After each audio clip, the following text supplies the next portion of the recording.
Two, one, episode 225 with Mr. Well, you said yesterday, don't call me Mr. Garcia because that's your Right, call me Jack. Oh, you Jack. And it's how do I pronounce? What is it? Is it It's Joaquin. Joaquin? You know, like Joaquin Phoenix? Yes. Oh, yeah. Okay. Okay. Right. I'm so You stupid. obviously don't watch movies, huh? Dude, I live under a cultural. We talked about that. I live under a cultural rock, but I'm so stupid that I showed my mom. I was like, I'm having him on tomorrow. She goes, oh, Joaquin, and I go, oh, I thought it was Joaquin, and she looked at me and she said, how old are you? I was like, I'm 30. And I was like, yeah, it's like the actor Joaquin. She was like, good Lord in heaven. You know, I get these calls now in telemarketers. I get Joe Kwan. That's the new one now, Joe Kwan. I could see it. I could see Joe. So, hey, listen, you can call me anytime, anything you want. So I can't do your introduction justice. I did watch that video you sent me, the Daily Motion video, which I'll link in the description. That ending gave me chills. If they do come from me, they better come in numbers. Hey, listen, that helps if you got 5 pit bulls and a stock full of weapons, all right? Absolutely. You better have an armory, man. But before we dive into it further, how about you introduce yourself? Because I'm not going to be able to do you justice. All right, simply, my name is Jack Garcia. I was born in Havana, Cuba. I came to this country when I was 9 years old, lived in socialism or / communism for nearly 3 years. Came to America with just clothes on our back. And from then on, learned how to speak English. Took me some time. Went into high school, played college high school football. Fortunate enough to get scholarships. From then on, I started trying to figure out what I was going to do. And I saw the movie Serpico with Al Pacino. And there's this, Al Pacino, cool guy, a beard, long hair, living in the village, driving a motorcycle with a good-looking chick in the back. And to add to that, he had a sheepdog.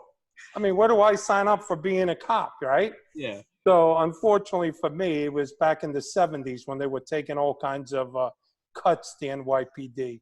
So I didn't really know what to do. I floundered. I applied for all the federal agencies, got a job as a cop in Elizabeth, New Jersey, and boom, the FBI came, and I was just delighted. I did have to become a citizen first. Mm-hmm. Unbeknownst to me, I thought, that was, I didn't even think about it, to be honest with you. Yeah. And what happened was I was watching Univision, and I saw this non-native Spanish speaker butchering the Spanish language, and he's saying, we're looking for Spanish speakers in the FBI. So I immediately called the FBI. I said, dude, man, I've already put my application a long time ago. I haven't heard from you guys.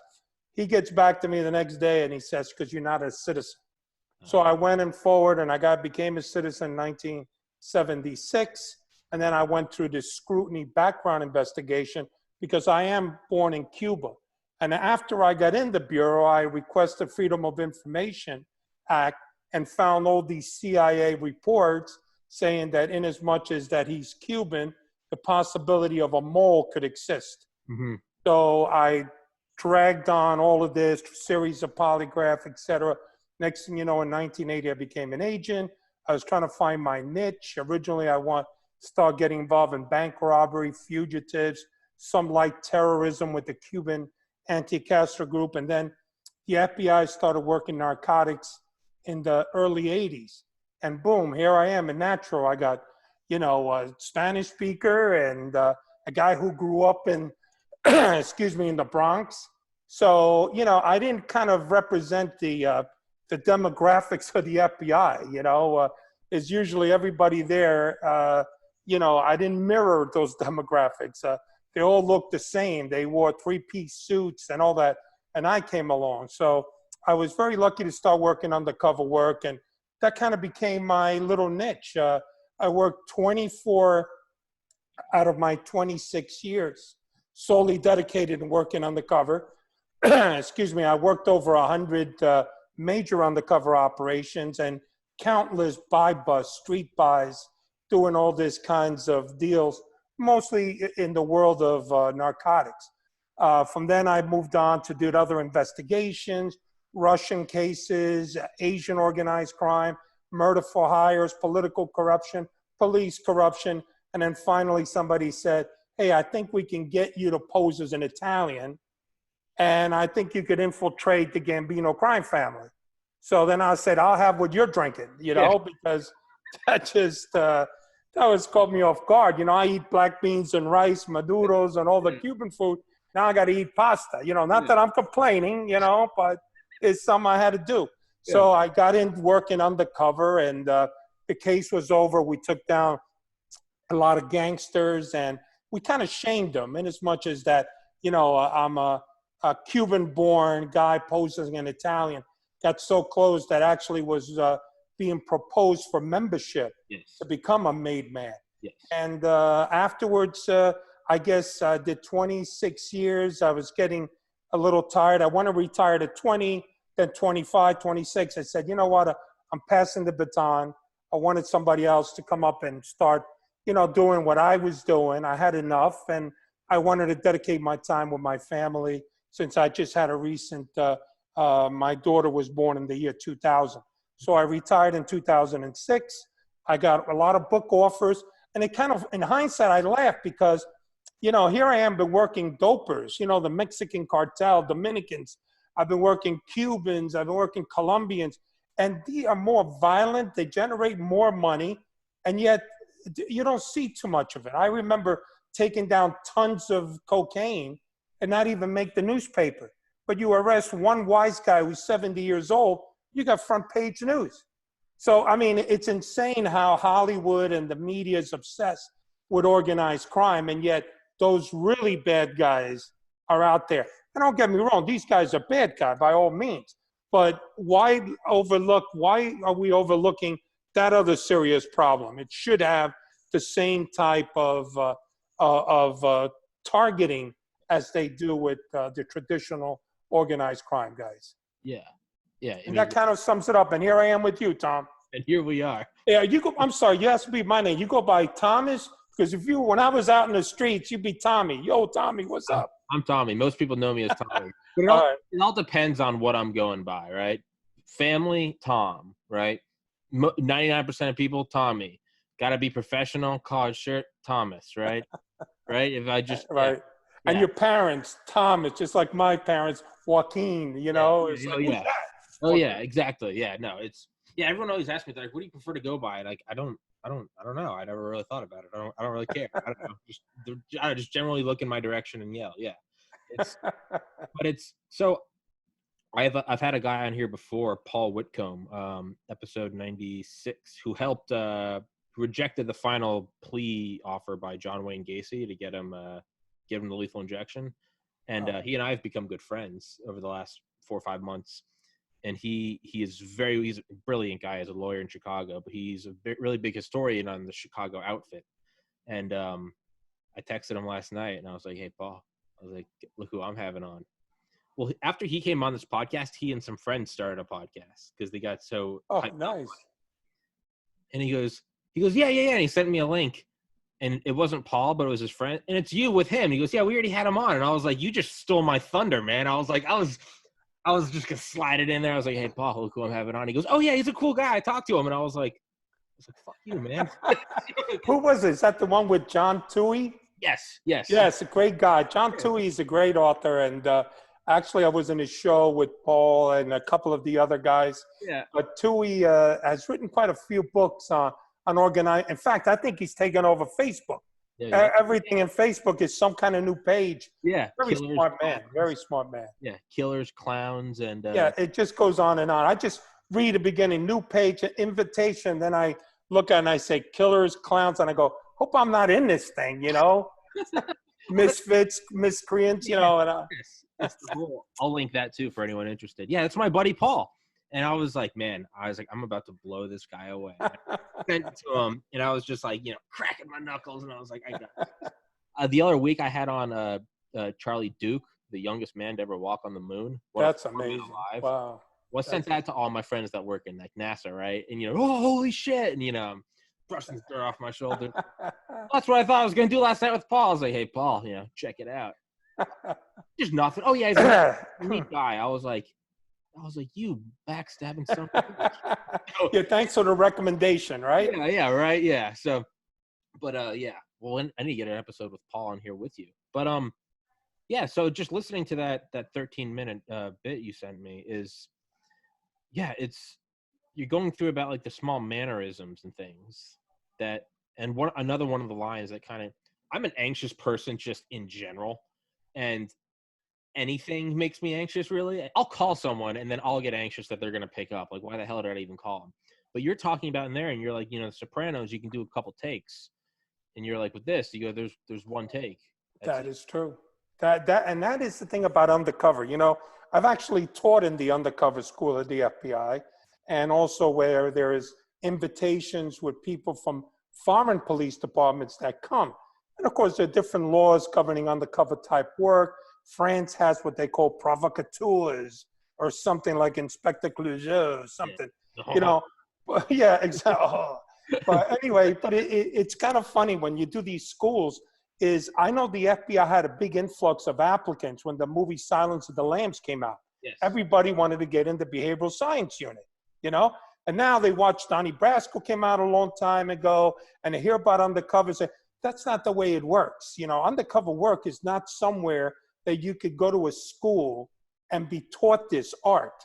This art is something you're born with, Tommy. It's something that we gather in the streets. We learn how to chuck and jive. We learn how to get along with people. We learn how to survive, how to get our way. That's, let's say a guy from maybe Midwest, he may not be exposed to the elements that we get exposed. Maybe he's not that outgoing. Maybe he's not like a chameleon. Maybe he's not comfortable around people that maybe he's not used to being around with, or environments that he's not used to be around. So these are things that are trades. And if you think you can go to school, those people usually flunk out. This is nothing you could teach somebody. You could fine tune it, but you certainly can't teach it. You're not going to come out of there and say, okay, I'm ready now to determine the psyche of John Gacy, the killer, because of A, B, and C. No, this requires a lot of, quick reaction and action, where somebody puts you in a situation. How are you going to cope with that? How are you going to make that life decision? How are you not going to give yourself up? What are you going to do if somebody approaches you and says, Tommy, what are you doing? How are things in the FBI?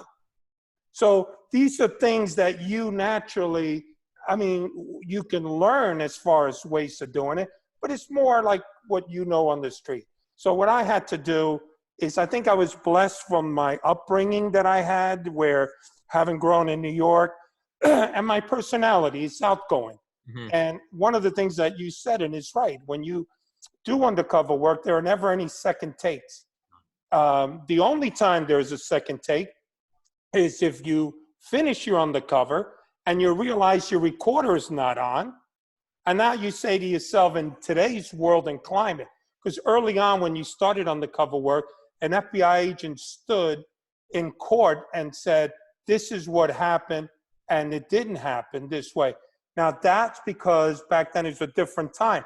Nowadays, when you go to court, defense attorneys are going to come for the jugular. They're going to try to make you look bad. They look stupid. No one's going to believe you. So what better way to do it is wear a recorder. I always believe that the evidence against a criminal defendant, the best evidence for criminal defendants, are their own words. So it's indefensible if you catch Joey Bag of Donuts saying, I'm going to do this, or I did that. Where me standing there and saying it in court, it's not going to fly. So there is the time that you do the second take is when you say, that's the oh shit moment. Oh, it didn't come out. So what you do is you go back the next time you see them and you try to recap what you discussed. And that's where it takes experience cleverly. So now you could capture it again. Because otherwise, picture yourself in court. Agent Toms, I see here, you met this guy 20 times, 19 times were recorded. But yet, on this one here, you said that he said this and he said that. Now, why wasn't that recorded? Okay, where is that? So, you know what I mean? You're hurting yourself by not recording that person's own word. So if you don't capture that word, if you got some really incriminating stuff, you're going to try to recapture it, tape it, and of course now you have something. Otherwise, that other one is going to be tough to navigate in the courts. And yeah, how do you, I guess, like you said, yeah, it's, I guess, a learned, street smarts versus book smarts. Because if you got to get them to say the same thing again, how do you do that without just the most obvious, hey, could you say that? I mean, what, do you come in, do you just, say you were hungover there, say you're hungover, you're drunk, you don't remember, you bring it up again, do you feign stupidity? That's a possibility. But also, you don't bring up things when you're on the cover. You have to look at the whole package. You have to look at the person you're talking to, evaluate their body language. You're not going to have somebody who's on a defense and you're going to start hitting them with A, B, C, D. Yeah. Because like, whoa, what are you doing? You're recording me? What's up here? So what you have to do is you got to dance. It's a dance. You got to find out where you can sneak it. Hey, remember yesterday, Tommy, you said this? I was thinking about that last night. What is it that you're talking about? You try to do it in a non-threatening, non-kind of you trying to get the information, because the last thing you want is that person to say, whoa, what is going on? Now, when it deals with somebody whacking somebody, killing somebody, there are rules in the mob that specifically say, once that bullet leaves the gun, you never talk about it. The only person who could ask that question is the boss of the family. So me going to you, if you come up to me and say, hey, Jackie boy, guess what? I whacked Vinny bag of donuts yesterday. So then, what am I going to say? So then I can't go back to you and ask you, because then I start smelling. Yeah. I start smelling. So therefore, you may have lost that opportunity. Yeah. So it is a dance that you cover. I have the allergies, so Yeah, you're fine. so it is a dance that you play with the subject, trying to get the information that you can. Now, that's my preference. There are a lot of undercovers who choose not to wear, for whatever reason, and I'm not going to say anything against that, for wearing a recorder. And some of them, of course, they don't want to get caught with it and all that. I get all that. There's a lot of chance of that possibility. But when you should wear a recorder, or when you wear a recorder, is that usually you got to feel comfortable with the person. And that is a very important thing, Tom. And I'll give you an example is, if right now I'm talking to you and you decide to pat me down, okay, because maybe you suspect that I'm a rat, or maybe that I'm recording you, okay? Now, you don't find anything on me. Is your feelings about me, or what you think about me, is that going to go away? No, you did it for a reason. You tapped me down for a reason. So I always felt that if that person ever was going to do that, for you to, it's a violation of trust. Okay. You know what I mean? When we don't go to a bad guy and say, hey, are you wearing a wire? Let me check underneath your shirt. Let me grab your cojons, things you don't do.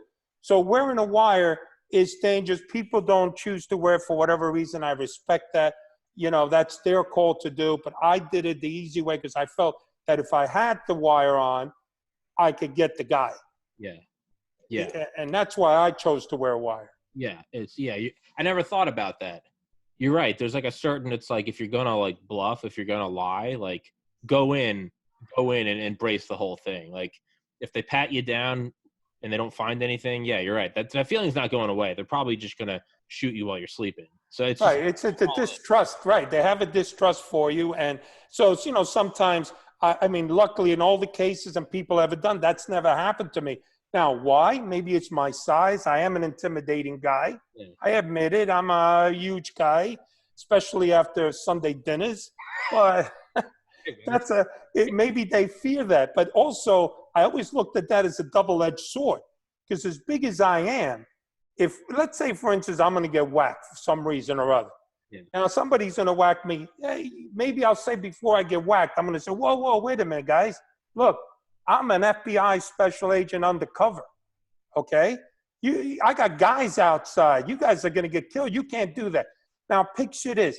They're going to probably say, well, what if this guy's telling the truth? No freaking way this guy is an FBI. He don't look like an FBI agent. So they call and find out, like, yeah, there's no FBI agent who's 6'4", 390 pounds. It just doesn't exist. So they would then say, let's whack him. This guy is a rat, Yeah. you know? So as much as it got me in, it could also have taken me out. Yes. Because of your size and all of that. But, you know, it's a reality. I used my tools of my trade. My toolbox consisted of my size.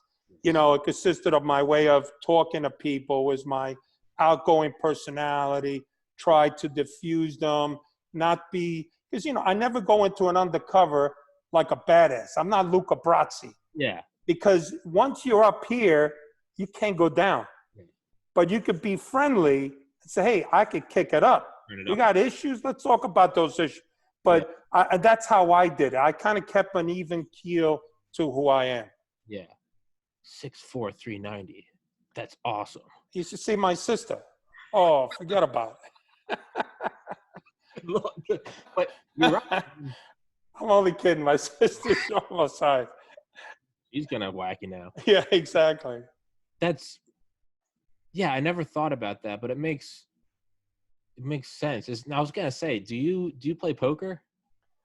I used to, not that much. Well, yeah, but I bet when I do play, yes, I'm very good in hiding my cards. I was about to say, no, it seems like you like, because in general, it just seems like you like to gamble. That seems like a person that, you know, like I've had on guys on this podcast that are from Delta Force, and at a certain point, like talking to them and like researching Delta Force, you realize you're like, these guys could go do anything they wanted. They chose to live at the tip of the spear because it's unlike anything else in the world, right? These guys are smart enough to get into Delta Force. They could go be a lawyer, a doctor, go make more money doing less work. That's not why they're in it. They're in it because they love America, but they're also in it because, like, hey, man, it's, you know, you're Spartan. Yeah, but see, my thing is, and God bless the Delta Force guys and all of that. I mean, I love the military and all. For I was in it was for the high. I mean, it's an adrenaline rush. That's what I'm saying. That's why I said, do you like gambling? Because I'm like, this guy. I hope you don't mind if I cuss, by the way. Some guests. No, go ahead. I have no problem. You were in the game. Yeah, you were almost made in the What do you think? The mobsters don't curse? they're yes, like, pardon me, sir. Get the fuck out of here. I'll smack you. Yeah. Well, jeepers, guys. He might be in the FBI. He swoozled us. No, they're like, this motherfucker. Yeah, I'm gonna skull fuck this dumb bitch, right? I'm telling you, it's funny. I almost got a master's degree. My wife says to me, "You sound like a Gavon." I said, "You talk like, you know, every other word is f this, mofo, that," and it took me a long time to get out of that mindset. When you're in this role, you come out and I'm talking with double negatives, triple negatives sometimes when I throw. Hey, you can't do what I can't do. You know, you never can do. Yeah. Exactly. Yeah. So, you know, it's all the thing. And then, you know, and it's all like central casting. But getting back on your question, mine was an adrenaline high. It feels like I love the fact of being in front of a bad guy. You know, like he's a drug dealer, he's a murderer, he's a dirty cop, he's a mobster. And you're there and you're having maybe a drink and you toast the guy and you lift your glass up and your hand ain't shaking and you're looking him in the eye. And he's buying your shit. Yeah. He's buying what I'm telling him. Yeah. I mean, how beautiful is that? That's better than heroin. I don't know what heroin tastes like, but damn, this got to be better than that. Because to me, that was like Woody time, bro. Yeah, there's nothing else in the world that's like that, right? It's another guy, Andy Stumpf, who's been on Joe Rogan. He's a former SEAL Team 6 guy. Rogan's like, why do you like that? And he's like, because when the pilot of the helicopter is like 30 seconds out, 20 seconds out, 10 seconds out, he's like, you can like see each grain of sand moving. He was like, you're not thinking about your bill and your mortgage and your son's graduating kindergarten. He's like, you just see like the choppers moving. And he's like, and you can just, I mean, you're shooting an automatic, but you can see the individual. And he's like, it's just nothing else like that.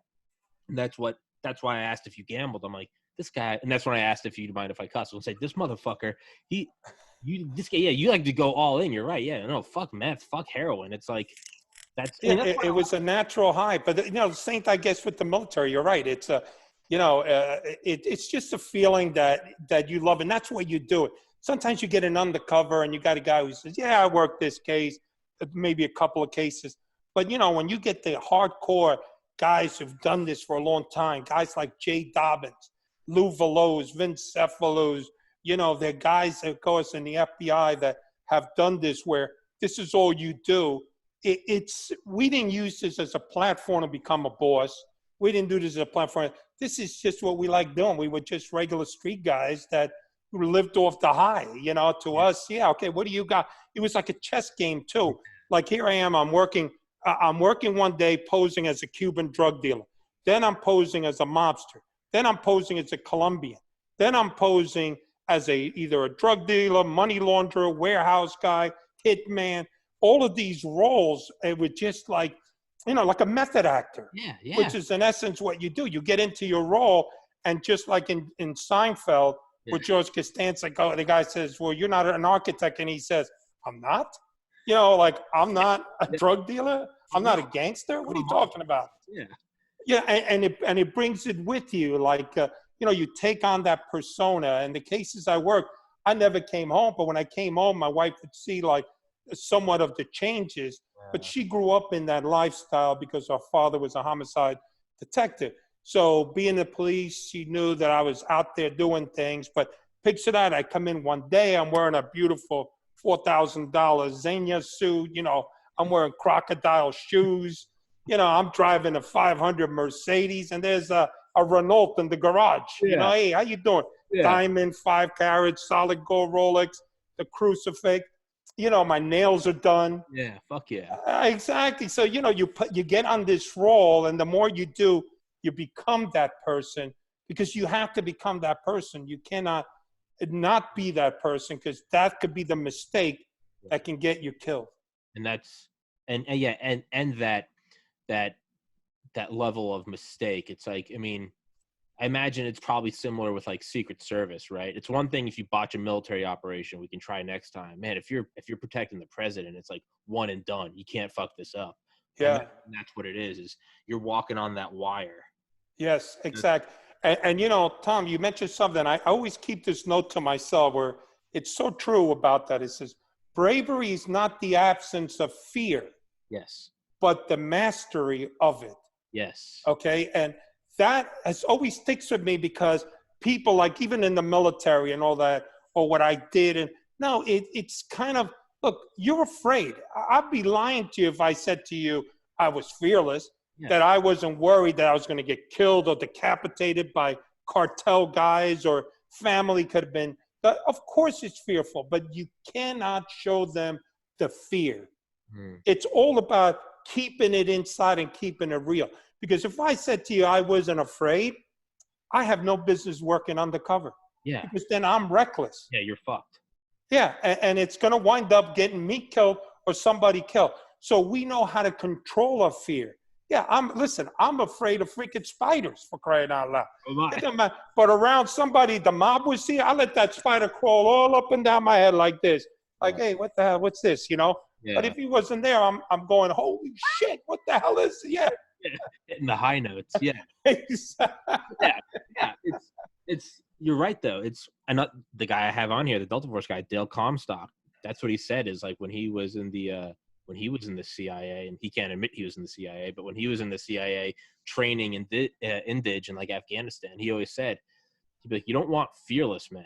He's like, because they're stupid. They'll walk out and just get shot in the head. He goes, you want the guys that it's a healthy dose of fear and they know how to handle it. Or it's Thompson, the writer, said fear is like a wild beast. He said, keep it in front of you and let it pull your cart, but always keep a gun at it in case it turns back on you.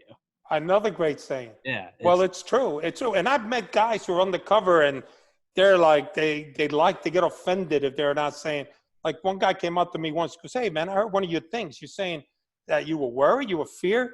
Well, yeah, hell I was. He goes, oh, you know, like, and he's full of shit. I mean, there is only superheroes are freaking fearless. You know, we all have it. But yeah, so getting on to that is becoming an FBI agent undercover, or any undercover in an agency. It's a breed that it's something that you're born that way, and the undercover program helps you fine tune by hearing other people's experiences. Like, for instance, what you just said about the bravery and all that, things like that sink in. And at times that you need to pull that tool from that tool shed, boom, you got it. Okay, it's the gun, making sure fear turns on you. you got it going. So it's the thing about it too, when you work undercover, you're really not viewed as one of the agents, because many a times I did a lot of undercover where I traveled the country. I had like these new agents that came out of Quantico in these little polo shirts and the little dockers. Yeah. I could smack these kids around and they're telling me, look, I gave you here's a script and I want you to do this. And I go, first of all, you can't operate out of a script, okay? You could tell me what the parameters are, what you're looking to do. And guess what? If I don't get to it today, that's why God invented tomorrow. I'm not going to put myself in harm's way, blowing the case because you want A, B, and C done. It doesn't work like that. You're out there, you're massaging the guy, you're massaging the situation. You're trying to make it just right for you to hit him at the time it is, but not to commit something that's going to blow you away, you know? And this is, so anyway, I would say to these people is that you can't plan this. You can't, as an undercover, things are very fluid. They're constantly changing out there. Things could go wrong. Things could deviate. You got to be constantly with it. You can't stick to a script, which some of these people do. And then what happens is they get into it, goes, well, I want you to do it. I say, you want me to do it? Hey, pal, get your creds out, credentials. Now look at my creds. Tell me where your creds say anywhere that I am not the same as you. Yeah. So you don't tell me. I'm not a snitch. Yeah. Because I'm an FBI agent, just like you. Yeah. But what happens is some of these case agents confused with themselves with that. So, of course, needless to say, I never took that undercover case, because if that guy was an asshole at this juncture, can you imagine what he would be at a later date? Yeah. Yeah. So it happens where undercovers, and then what happened, and it happened in my case, if you decide to go up the ladder, which very early on, I think I had like 6 years in the Bureau, I wanted to maybe pursue the management route. Now, why? I don't know. Maybe at that time, that's what I wanted to do. I was denied that. And I was denied because, quote, I had insufficient traditional investigative experience. Now, I was an agent. I was gathering evidence as an undercover, but yet I'm being denied administrative advancement. At that time, I was very angry and pissed off that I was denied. But in hindsight, the best thing that ever happened to me, because I would have never really gone into full-blown undercover agent. Yeah, it's a blessing in disguise. But right. Yeah, I was gonna say, and it shows how big my ego is and how arrogant I am. I'm like, oh, this podcast is kind of the same, as if it's the same as going undercover in the Gambino family. But what you said is scripting. When people are like, what are we gonna talk about? I always tell them, I'm like, I have no idea. Like, so for everyone listening, you and I, what was yesterday? So we emailed on Saturday. We talked for 15 minutes on the phone yesterday. Yes. And then we did today. This is all just happening. I don't do, some people like questions and I get it. Like, sure, okay, got an image to protect. But that's what this is. And it's the same thing though. It's like, yeah, it's live, it's flowing, it's shifting. And it's, what are we doing? Are we moving from here to here to here to here? And it's, it's not just, all right, Jack, why don't you tell me about what was your scariest moment, and we'll be back with these messages from our sponsors. No, fuck out of here, right? No, we're going to talk about whatever, right? And those are the best because it's fluid. You're right. I mean, I've been on podcasts before and even radio shows that say, well, we're going to ask you. I said, listen, I'd rather you don't give me a script because I like to make it come out on my own. I don't want to have a rehearsed conversation because somehow you lose something on that, Absolutely. So, I liked your concept because, again, you came very well recommended from a guy whom I like and respect. I think one of your guests, Bruce Sackman. And, I said absolutely to it. And like, you're right. We spoke very briefly. You never said we're going to talk about A, B, or C. It just happened. Whatever happens, we could sit here and twiddle our thumbs for all we could have known, Oh, yeah. It's whatever we talk about. Yeah. It's you got to kind of flow with that because if you don't, it gets so stale. It's almost like that quote. It's like talking about like love. It's like love is a lot like a fart. If you force it, it's shit. A shart. Yeah, right. So I feel that's what the podcast is. If you force it, it's pure shit. So, but then to twist back, I was thinking as you get more and more into it, and you said like you come home and you're wearing all this, one thing I was like, I almost got this image of like a like a sort of temporal inertia, where it's like you know, in those old, not old, I say old, right? Shows how young I am, but like I think of like 80s basketball games, like Larry Bird, Magic Johnson. I'm just thinking of all the old like replays, the lights on the old cameras, they kind of like blur and they bend. I don't know if you know what I'm talking about. Yeah, I know what you're talking about. I kind of see that as with like your personalities. It's like blurring and bending, right? You're coming home and you're still this mob boss, and it's like kind of blurring off of you, and it slowly fades away, and then you become, right, husband, father, right? But to jump from that, did you ever get, did it ever start to, you mentioned in the interview on 60 Minutes, you're offering the guy jewelry, iPods, and then the greed kicks in. Does the greed ever kick in? Are you wearing all these diamonds and the watch and the Mercedes and the suit? At some point, are you just like, fuck it, I'm a mob boss? Are you just like, fuck it, I'm going to double agent, sell out the FBI? No. You know, that's a good question, but it isn't. Although we've had guys who've gone to the dark side. Yeah, how can you We've not? had agents who've been undercover who have gotten in, and we have also agents whose life had been upside down. They have developed drinking problems, and not just agents. I'm talking about police officers as well. Guys who resort to going back to their old haunts because they were kind of respected in these places. Guys whose marriage has been affected. Guys who have taken on all kinds of issue. Even a couple of guys have gone into stealing from stores that have been caught. The only thing that I got bad out of coming out of undercover was the fact that I love to eat. So I got a taste of the good food and the good life of eating. But hey, you know what? It was weird because when you were mentioning, it's true. The Bureau, not only was I selling stuff, posing myself as a fence or as a guy in the mob case, I had a crew of Mariel boat lift Cubans who were doing home invasions from drug dealers. So their goods like Rolex watches, diamonds, furs, etc., I was able to sell to the mob guy that I was putting the captain at a very discount price, and his guys sold it for a higher price. So I came out like I was an earner, a guy who was making money, you know. But I did have to, of course, I had the obligatory rings and stuff. But as I switch roles, like if I went to become a drug dealer, I became a different person. I would then wear what they have, these beads. They were different of Santeria. I don't know if you're familiar with Santeria. It's the occult religion, which a lot of these Cuban drug traffickers and Hispanic drug traffickers adhere to. So I became that. I would wear a guayavera, very expensive silk guayavera. I would wear this Juvenia solid gold watch. So I became that. I would have my earring on, which you didn't wear an earring when you're with the mob. That's not, you don't do that.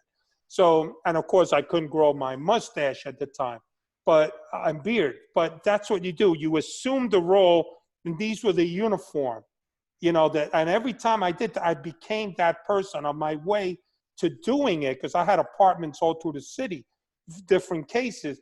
I became that person. I would put the Latin salsa music on, you know. Yeah. When I was with the Italian, I put some operas on because I love some of the arias from Puccini. And then if I was doing, so it was always becoming that person. So when I finally arrived and I opened that door, I was Manny Fernandez. I was Jose Montoya. I was Jack Falcone. Yeah. You see, so you have to think that way. You have to think of who your character is, and be careful. Unfortunately, what I did was I worked multiple cases, and a lot of them were simultaneously, which is a big no-no, and I don't recommend anybody to do. But yet I was probably the only agent doing that. So I did these multiple cases with multiple characters, and in hindsight, yeah, they were great for the FBI, but it wasn't great for me. I mean, it took a lot off me. It took a lot. There were times I'm carrying 5 phones, 5 different identities. I'm talking Spanish here. I'm talking Italian like a wise guy. I'm talking like a dirty guy here. So all of these things, and they were nonstop. There was no day off.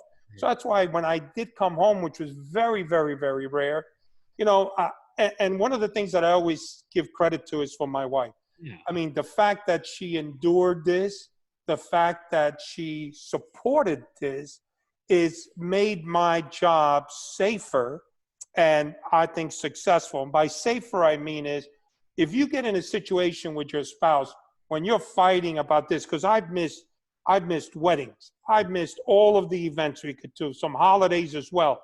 But when you miss that, and if your spouse just starts beating you up about it, like you did this, how dare you, now you're going to do your undercover with your head all confused. Yes. And you can't have that. You can't have the confused word about it. You got to have a clear head because you're working. You're a method actor. You're out there doing it. You don't want to have disturbance about what's going on and feeling bad.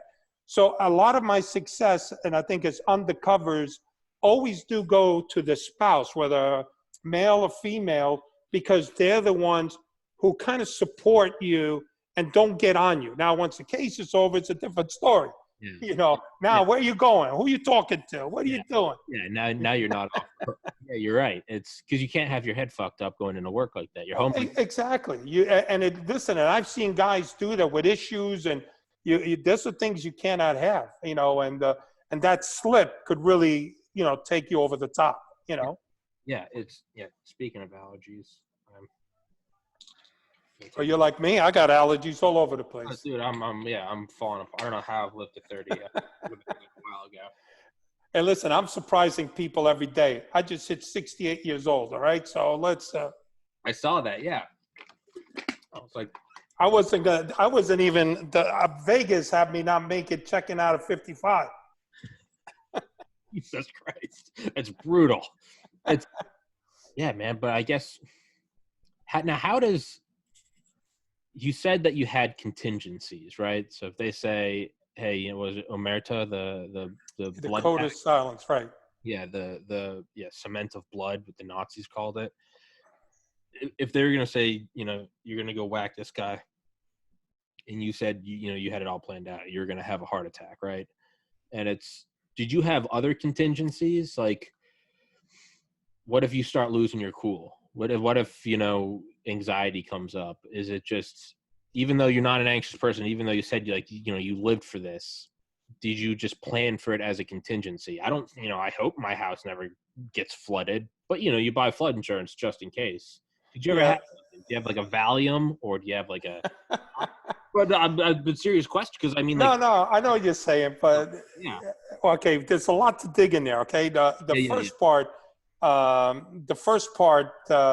Oh my God, repeat the first part of it. Sorry, yeah, you know, I tend to do that. I read all. No, that was good. I had it in my thought, and then I went the other way. Put it over Omerta, blood. Oh, blood, right, right. Now, one of the things, a big fallacy, and I guess Hollywood has promoted, you don't have to kill somebody to get straightened down.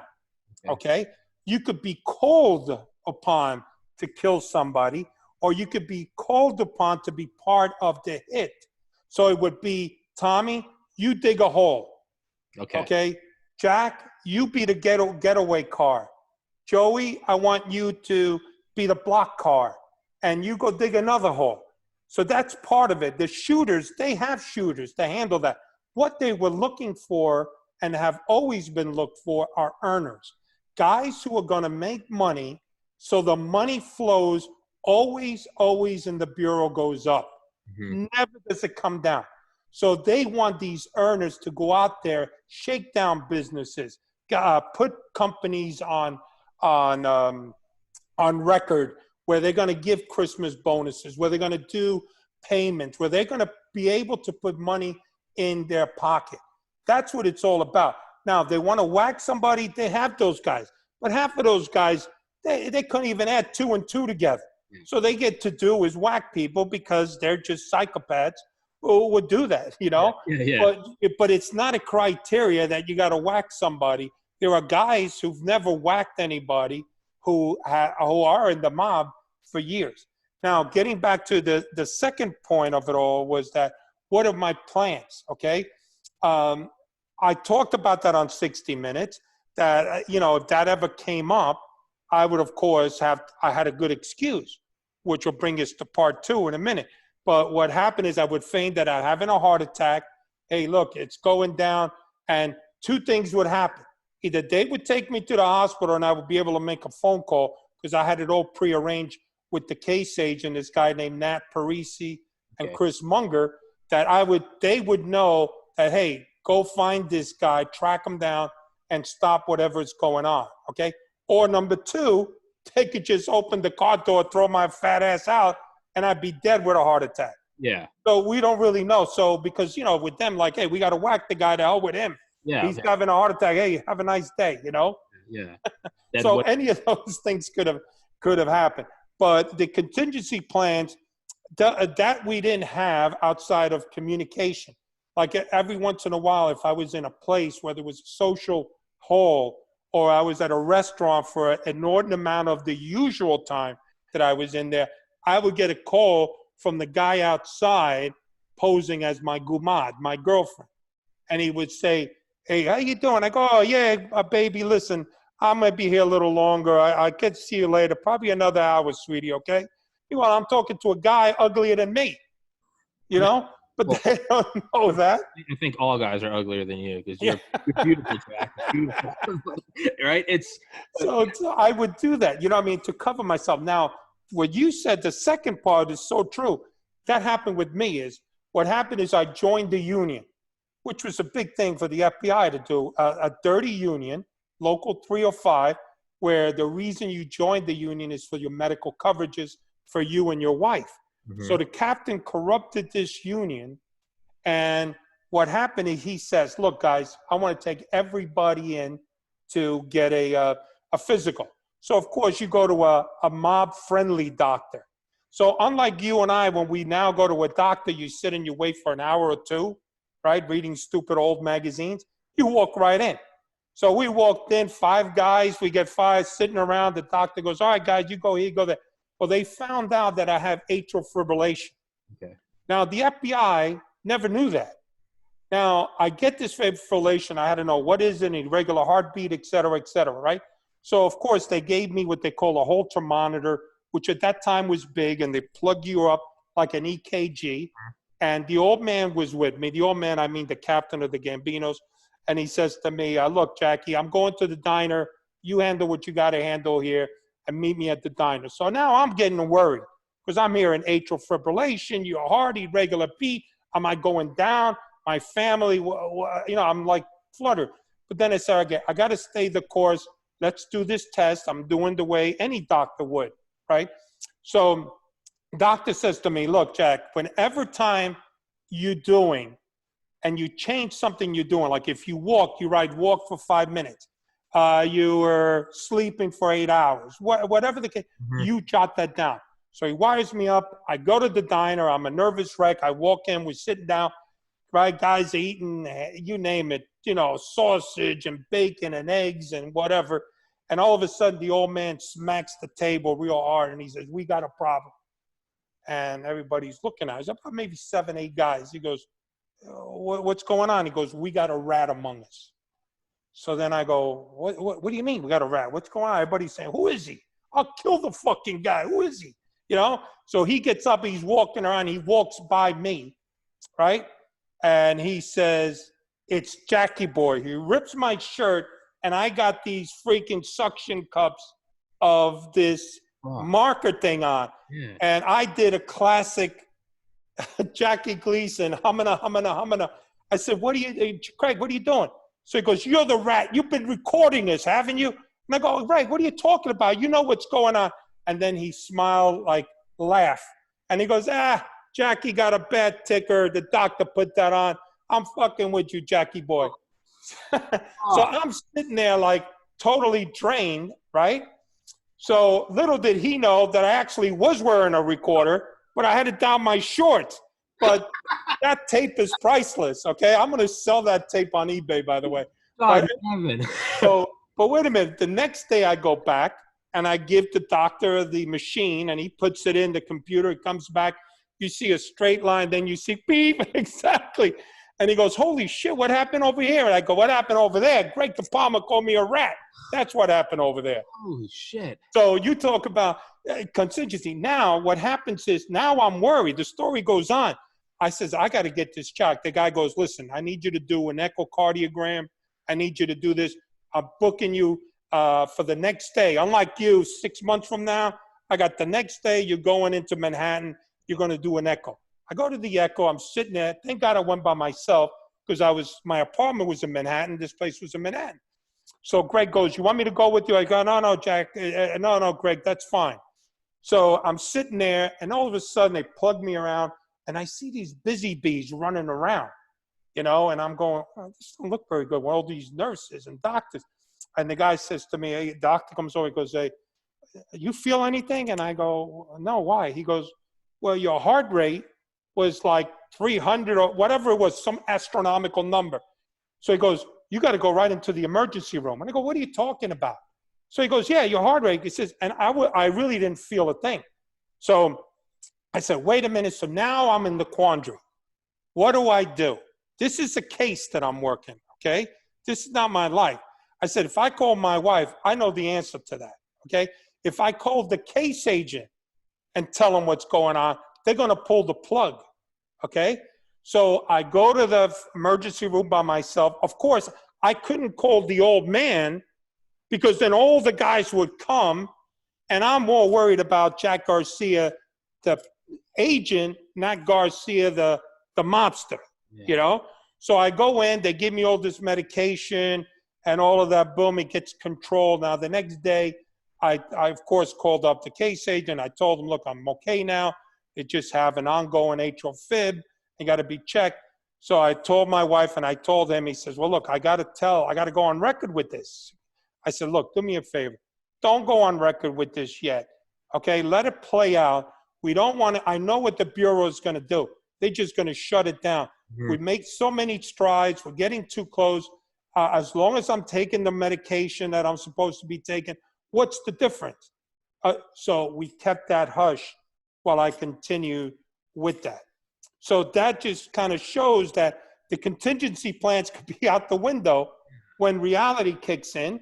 Just like another example, if you don't mind telling you, another example of contingency plan Go. was, if you remember, you may be a little too young for this, but they used to have Nextel phones.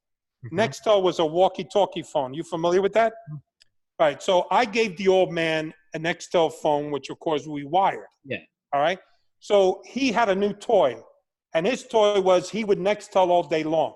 Jackie boy, where are you? Hey, Joey, where are you? Where are you? And he loved that. And he put it in volume so everybody could hear it, right? So anyway, one time he calls me. I'm down in Florida because every time I went to work another case, I would say I got a score down there. And then I would come back. Sometimes I give him some money. Other times it didn't go through. So I'm down in Florida. He calls me up. Hey, Jackie boy, and I'm working with these Colombian cartel guys, So I put it on mute, didn't answer him. Come back up, he says, I want to see you right now. So I went to see him early in the morning, and he says, how come you didn't pick up the phone yesterday? I says, Greg, I was down there in Florida, I said, I don't give a shit where you were. When I call you, you answer me, you understand? I go, well, what's the matter? He goes, how do I know you weren't arrested last night?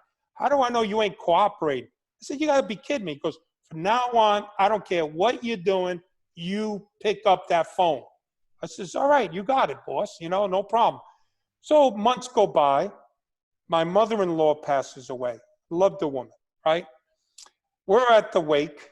Of course, I can't tell the mobsters this is my real life because they would send flowers. They would come in and show their respect. Yeah. And can you imagine, like, Aunt Matilda sitting next to, Vinny Bag of Donuts, and he's going, hey, how you know this guy? And I go, oh, Matilda, he's an FBI agent. He's such a nice guy. A million of things could go wrong, right? Will turn into a much bigger funeral. Oh, exactly. So all of a sudden, I hear that beautiful voice, and he had that gravelly voice. Jackie boy, pick up the phone. So what do? Pick up the phone. Jesus. What do? I picked up the phone. I went outside. Get out. Because I know if I didn't pick up the phone, it would set me back. Well, that, and it would set me back on all the progress I made. Okay. Now, did I want to pick up the phone? Hell no. And this is where your spouse comes into play. She did not, she understood. So I was grateful for that. But think about that. When you're working undercover full time, you're undercover all the time. You never know what's going to happen. So I had to do a dance of making sure that I couldn't release that I was at a funeral home because why am I not there?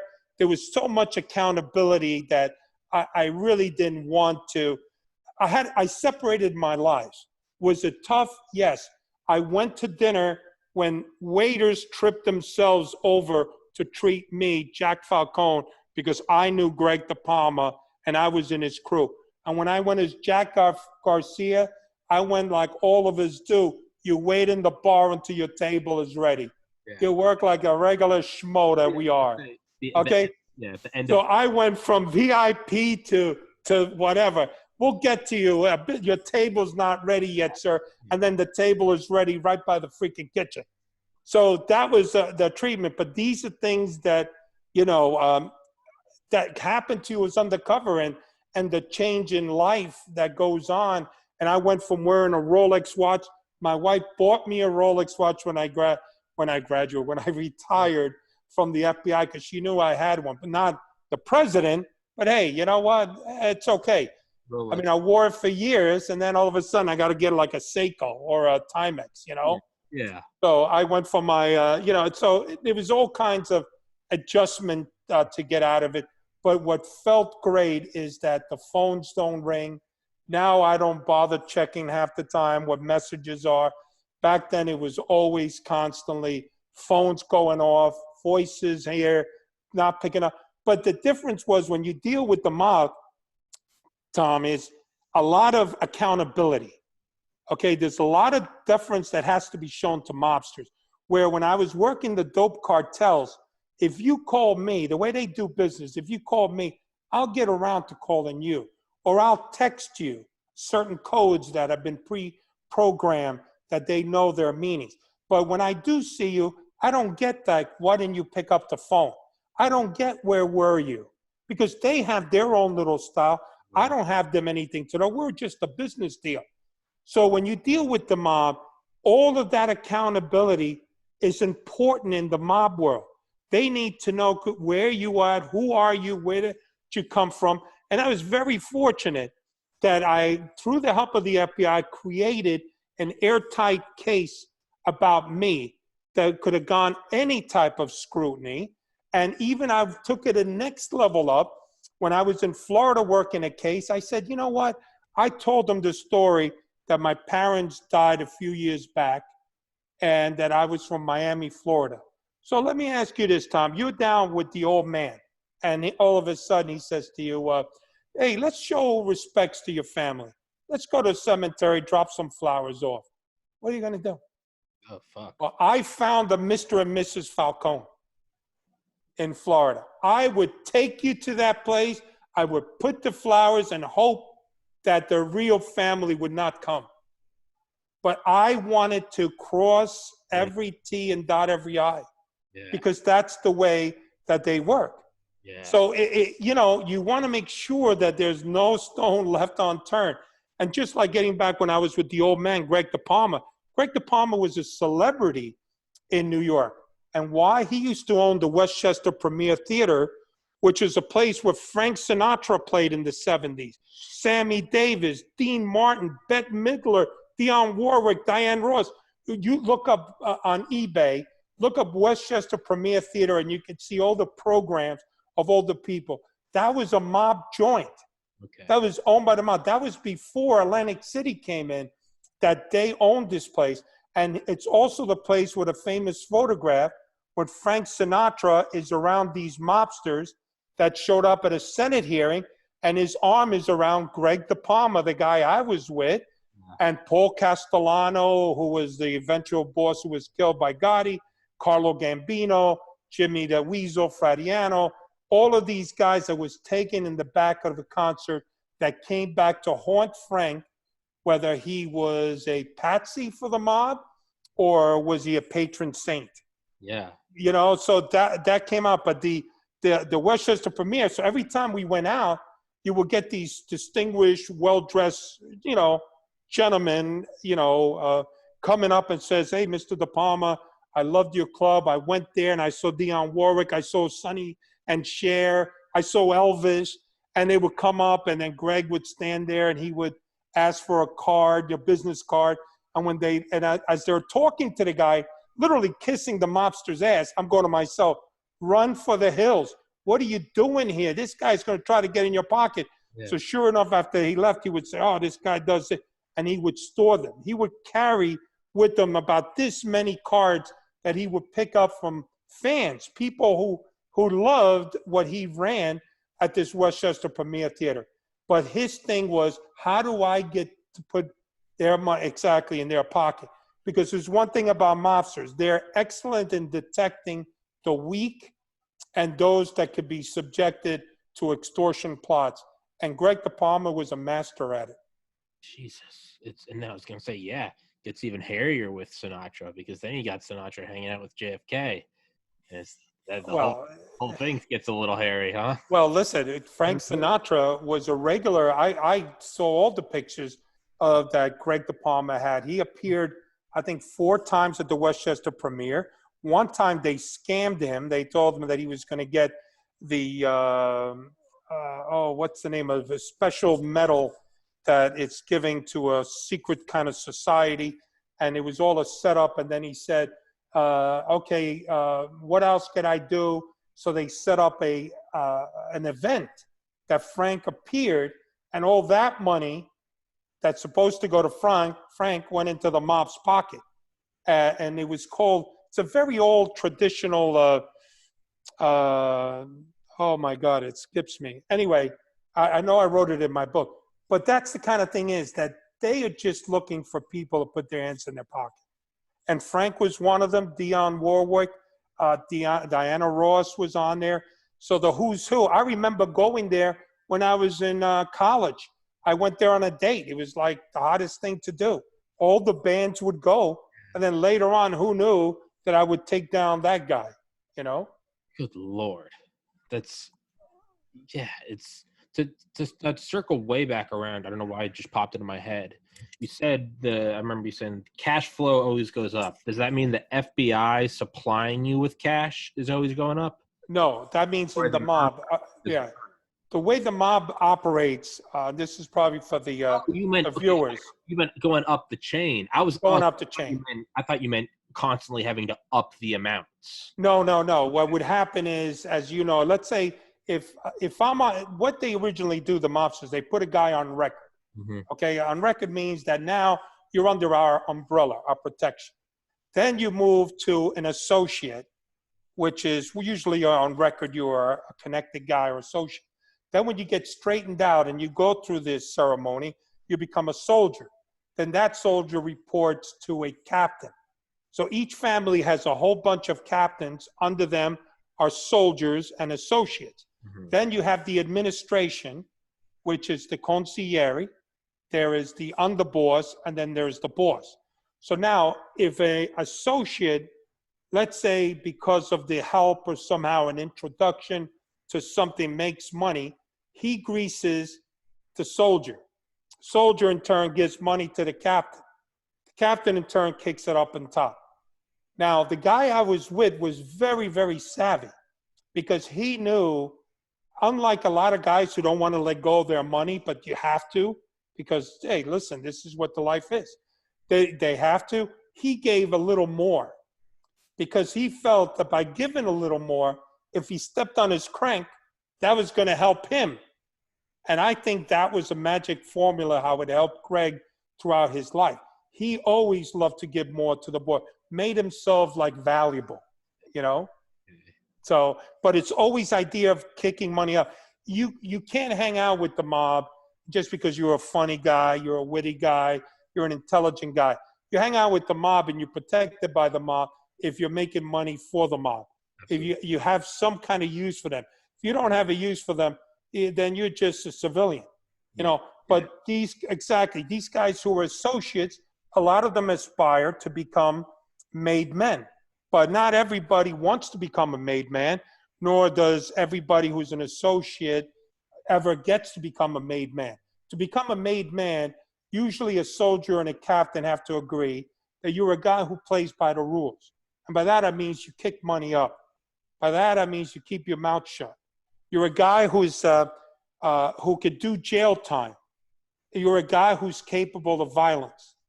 So if you have those makings and you're a guy who is trusted, respected, and proven, then they put your name on the list, and then you have a swearing-in ceremony if everybody agrees, and then you become a made man. And mostly what that does is lets you operate with a brand. Now you have standing in the criminal world. And then if you have time and you are proven to be a guy who is able to do a lot of things, you may get a promotion to a captain. Captains are very powerful position. And then, of course, comes the boss and all of that. But it's all about the making money. The more money you make and the more money you kick up, the more influence you have in that particular family. Okay. So the FBI, now I guess, actually it might still kind of work what I was saying. So does that mean that the FBI is giving you more? Because it's like, hey, we're essentially buying Jack bargaining chips. You're buying like social standing. Well, yes and no. How they work is, like I said, if I got along with Greg De Palma, the captain, in fact, I became his driver, okay? And I was very personal with his family and all of that. I was in with him, but also I did the right thing by him. Now, being an FBI agent, you can't be involved in doing crime. Yeah. So we gave the illusion that I was committing crime, and that illusion with those Cuban Mario guys that I had in Miami that were doing, stick-ups, smash and grabs. They were making money. So what we would do is we would go to the Bureau's forfeiture vault, and there's all these watches we got from drug dealers and all this stuff that we got through forfeiture. And then I represented them as me getting that stuff. Okay. Or my crew. So then I would then give it to them at a discount price to show that, hey, I'm a kind of guy who is doing what mobsters are supposed to be. And I'm earning money, and I'm making money. Like, for instance, I'll give you an example. It was a Rolex with all diamonds. And he said, how much you want from me? I said, well, you know what? give me 5 G's. I know a reason why I'm not going to my fence, because it's too distinguishable down there in Florida. And I don't want it, eventually catching up. I'm here in New York. No problem. I'll move it. He moves it for 5. He moved it for 15. So he puts 10 G's in his pocket. So, now I don't have to give him money, but I gave him the watch for 5,000. So we made money. Now, every once in a while, I would give him an envelope and said, look, I did pretty good on something here. Here's $2,000. Here's a taste, we used to say. Here's a little taste for you. Now, what was funny about Greg De Palma and how the minds of mobsters work, I drove him around. So we came around collection time. We would go see this guy, he put the envelope here. We go see that guy, he put the envelope there. We see this guy in the pack. By the time I got around, he's loaded up with envelopes, this guy, right? And then he would say to me, as I drove him home, he goes, Jackie boy, he goes, I'm hurting. I don't even have 2 cents to put together. Who is he kidding? I drove him. I saw the envelopes, right? So, of course, I would say, what do you need? Some money? Yeah, I could use a hunch, which was 100. So I say, here you go. I give him 100. Now, it's the nature of the beast. Yes. It's what they do. It's something that it's all about making money with them. So to him, I got like a chuckle out of it, but it's what they do. I remember another time I went with him to frame some pictures that he got from Leroy Neiman that he stole from Leroy Neiman, because I took him to Leroy Neiman's house. Anyway, he stole these pictures, so he's having them framed so he could sell it for like an outrageous amount to some of his rich buddies or those people that kiss his ass at a restaurant, right? So anyway, he's going out the store. There are these little Webkins, these little dolls of dough. So he's standing there and he's putting them in his pocket. I go, what are you doing? He says, what do you think I'm doing? He says, well, we'll buy them. What is it, $5 each? He goes, no, Jackie boy. He goes, that's not what it's all about. I can't help myself. This is what we are. Yeah. It's the thought of stealing. He did the same thing to me at this clothing store in New York that is well recognized. I took him in there and he's stealing ties and socks. And I said, what are you doing? He just can't help themselves. They're born thieves, and this is what they do. It's a whole psychological study about the mentality of mobsters and how they are. Now, I know a lot of mobsters are not like that. This just happened to be him.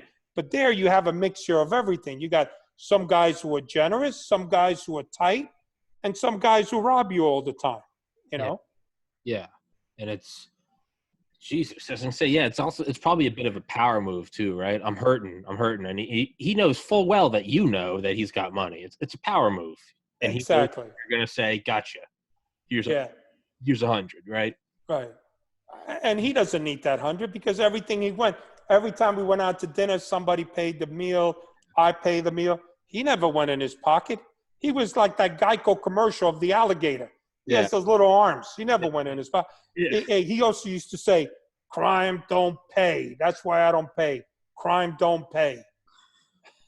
Well, joke's on him, I guess. Right? Yeah, at the end, he wound up doing jail time. Yeah. I think he got sentenced to 12 years, and then he died in prison.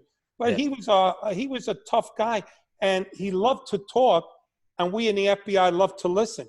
So it was a great match. I mean, we could have gone a different direction, but this guy was the gift that kept on giving. I mean, he would tell me where the meeting was to drive him the next day. I put the surveillance on them. Then he would tell me what the meeting was about.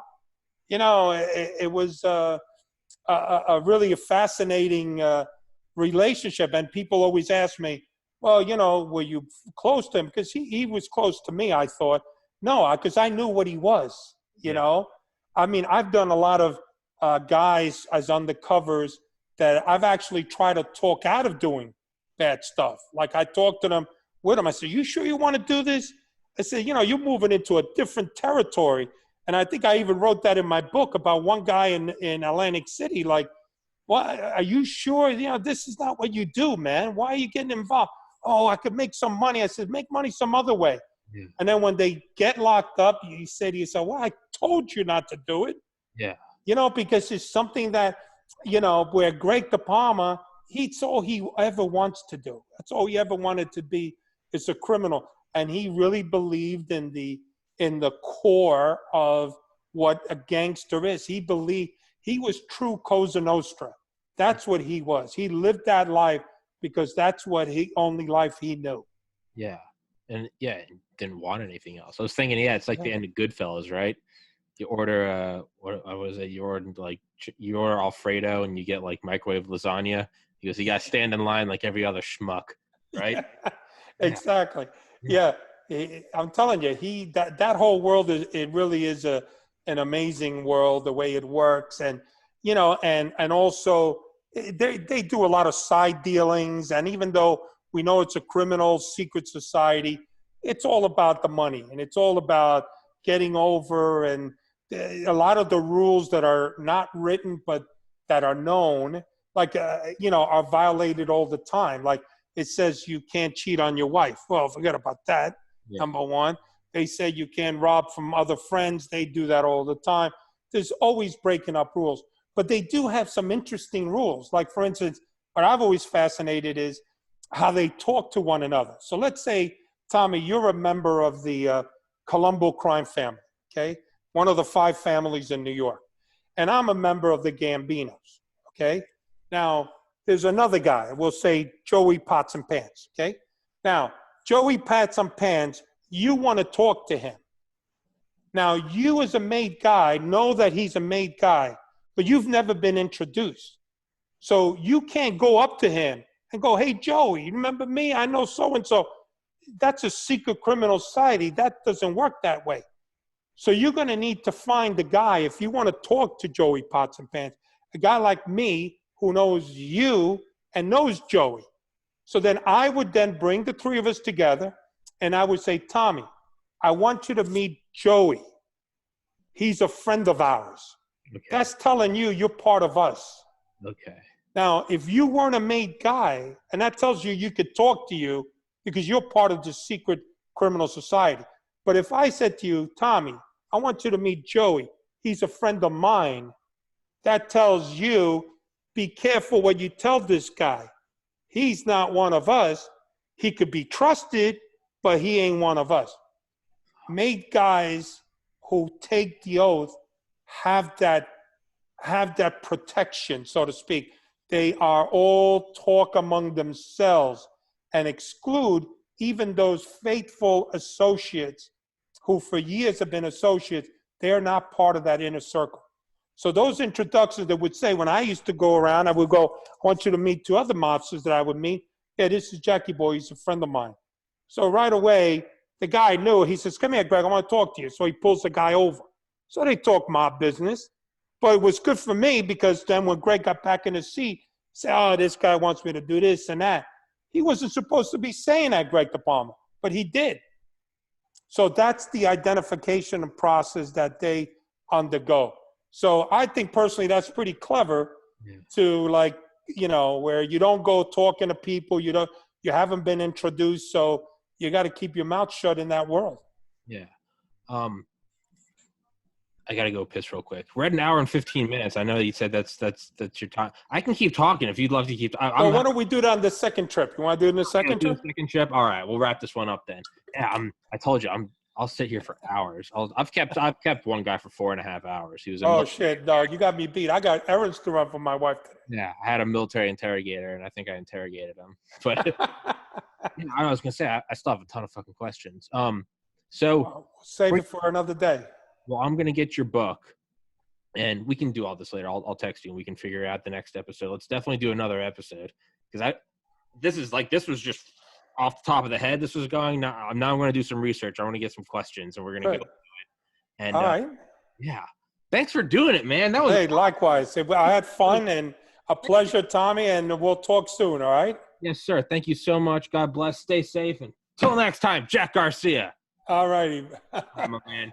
All right, brother. Take care. Stay safe. You too. Okay.